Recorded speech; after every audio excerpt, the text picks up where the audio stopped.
Election cycle, getting back to something we've been talking a lot about. The media is being questioned unlike ever before. Candidates have targeted reporters, even news organizations, and voters are kind of struggling to determine real versus fake. We see lots of phony news sites hoping for clicks, and they're convincing people to share them as true. Yeah, even radio host Sean Hannity this week apologizing after broadcasting the news that President Obama had deleted tweets endorsing Hillary Clinton. Of course, this turning out to be false, but fed to him by a site that publishes a mix of fake and true stories. What to believe? It's really hard. So perhaps these are just some of the reasons trust in journalists has fallen to an all-time low. Look at this.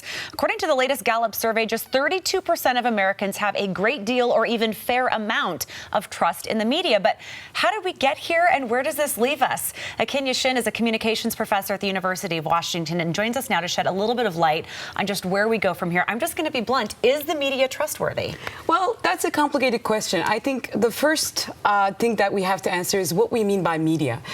Some of these sites that you guys are mentioning are a mix of online and social media-based platforms.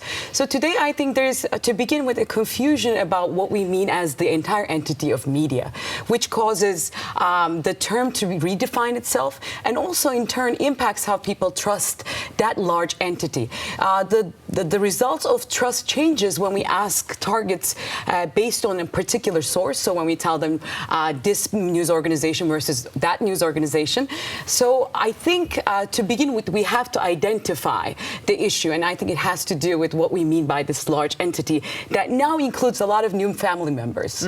So what do we mean? I mean, I guess this raises the questions why I see maybe trust in local reporting is high, for example, but the media is something people don't trust because they know us, right? They know the Seattle Times. Well, actually, this was based on the recent research.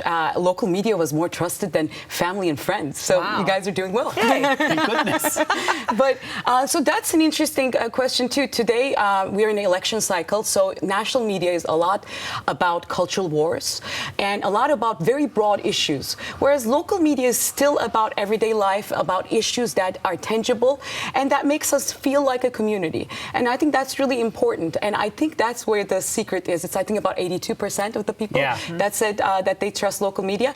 And that might be still their comfort zone in terms of reaching out to a news source and information that is about their lives every day, where they connect to people as opposed to feel segregated from them. But if the problem is the way that we are consuming the media, how can we as consumers, as viewers, as readers, how do we sift through and I guess challenge ourselves to find what is true? Because I know so many people wake up in the morning, they scroll through their Facebook newsfeed, they click on the links, and they, I mean, if I'm doing it, I don't have time to double check the link. Like, is this NBC or Fox, or is this? So what do you recommend for us voters? Well, I mean, it's a two-sided thing. On the one side, organizations like social media organizations are trying to make you feel more comfortable. So they are trying to create an environment where you see more and more news that you would like to read in the morning when you wake up with your coffee, right?